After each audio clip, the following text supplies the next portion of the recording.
I have never attended a public school in my life.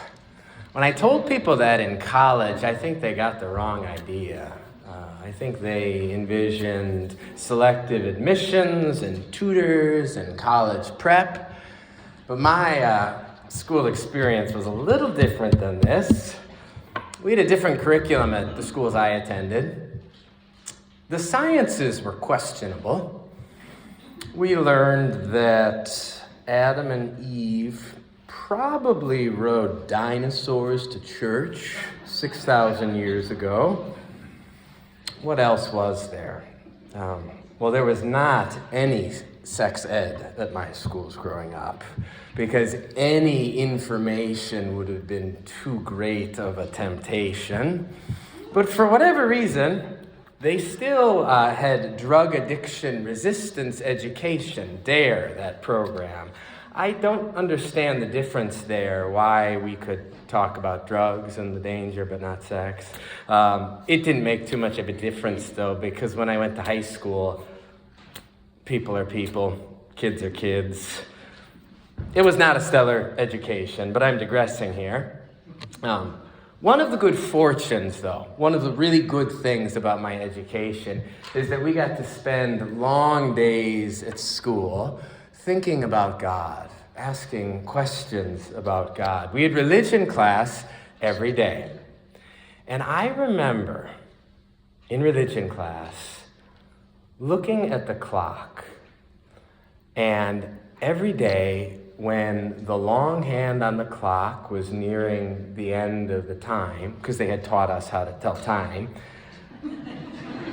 my classmates and I would ask our teacher some huge, tantalizing question.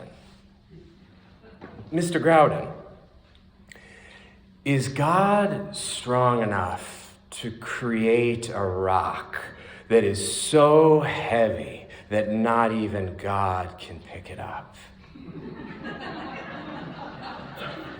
And then we'd spend like 30 or 40 minutes pondering this theological unanswerable. And the trick that we were playing is that this went right into the time that was supposed to be dedicated to something that was more demanding and meaningless, like science class.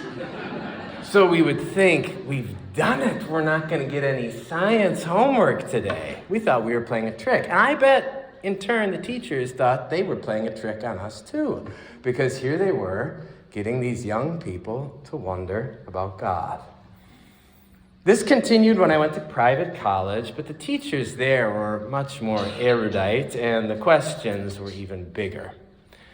The biggest questions that we would ask dealt with theodicy.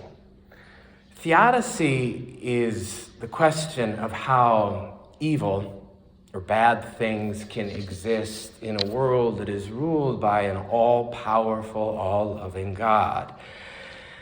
And if you try and come up with a tidy answer to that question, you will fail.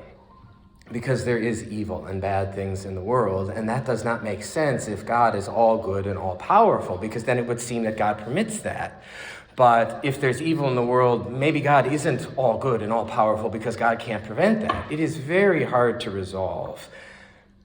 But you all know this. We bring questions like this forward every Sunday in worship when we do the prayers of the people. We pass a microphone around and we share how our hearts have been broken by the world.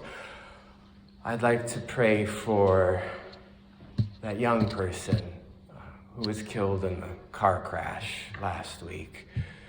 I'd like to pray for the 20,000 women and children who have been starved and killed by that awful war. I'd like to pray for my friend's mom. She just retired from a career of teaching, and she was ready to become a full-time grandma to her children. And then she got a cancer diagnosis, and 4 months later, she's gone. We all hear this, and when we hear this, we say, why has this happened? Why has this happened? Well, our reading from Luke this morning, the gospel reading, is capturing a much different moment in life or in faith. We have two friends, expectant mothers, meeting, and every possibility in the world is in front of them. And this is one of the joys of pregnancy or childhood or parenthood. We have no idea what's in store, and we cannot contain our most hopeful selves. Maybe my child will be a brilliant learner, or musician, or athlete. Maybe my child will thirst and hunger for righteousness. Maybe my child will make me a better person and bring forth my own maturation and development. When nothing has happened, everything's on the table. You would not believe what a good parent I was until I became a parent. And then as the years accumulate, the possibilities diminish. But to go back to that first moment, that positive result, the two straight lines, we're pregnant. At that point, nothing is impossible. And the child growing inside might be the Messiah. Now, setting aside the fact that Mary in our story is actually carrying the Messiah, the exchange that she has with Elizabeth evinces the sort of magical thinking that we tend to attach to the unborn. Now, I'm not a pediatrician or an audiologist, but it's always seemed a little funny to me when someone plays Mozart for a baby in utero. Or even when they talk to a baby, like the daddy-to-be is traveling, he's 1,000 miles from home, and he lays down on his hotel bed, and he calls the mommy-to-be on the phone, and she puts the iPhone on her belly, and he sings, "I fell into a burning ring of fire. I went down, down, down." And the mommy-to-be says, "Oh, the baby's kicking. She recognizes you." I don't know about that. But I'm glad people do that. And our story in Luke this morning isn't too different. Luke's imagination is just like that. He tells us that when Elizabeth hears Mary's greeting, the unborn John the Baptist in Elizabeth's womb leaps for joy. Just imagine that.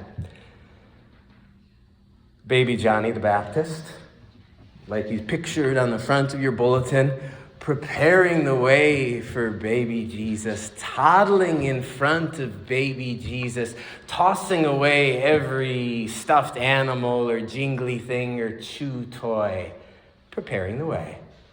Who knows if they ever met, but I love to imagine it.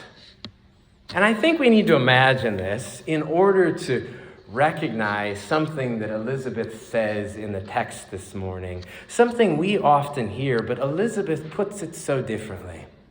So here is Elizabeth with child, with friend, with future, and she is grasping the profundity of all of this good stuff and how overwhelming it is, and she cannot help but exclaim, "Why is this happening?" This was not the angle we entertained as rebellious school children or disbelieving college students in search of proofs against God. We would ask questions negatively, looking for dark sides and dismal arguments in support of why God was not. Maybe just like anybody else who has been forced into something, we were in search of a different way to see or believe. The poet Christian Wyman grew up in a severe, strict, literal religious home in South Texas. He grew up and read books, moved away from home, and he breathed all the same air that we breathe, in which belief in God is just one possibility among many others, and one can go through life without really pondering beauty or mystery or wonder. So he quit believing until he fell in love.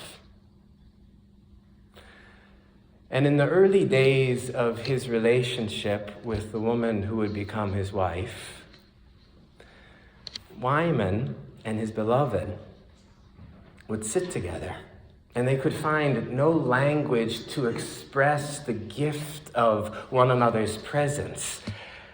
And they found themselves praying. Formally, spontaneously, they would pray. And they would pray and laugh at their good fortune and laugh at the absurdity of what they are doing. Are we praying? But it was the only thing that they could do. So then just imagine two bruised, faithless lovers holding on to one another, faith emerging in them because they are holding on to one another and saying, why has this happened? So today it is the second Sunday of Advent in the year 2024. No one goes to church anymore except all of you. I've heard that even the places where I went to school, they're changing. I've heard they're maybe de-emphasizing their Christian identities, perhaps teaching science. Makes me shudder to imagine. We're all breathing the air of a post-Christian landscape. Today, belief is optional. It's not the default position. It is one choice among many other choices. But maybe this is a good thing. Because instead of looking out into the world and finding many reasons not to believe, to fall out of belief, maybe we can look out into the world and sink our hands and fingers into the miracle of existence. The wonder of life, the wonder of new life, the wonder of the Christ who is always yet to come. Maybe we can leap for joy and proclaim, why has this happened? Amen.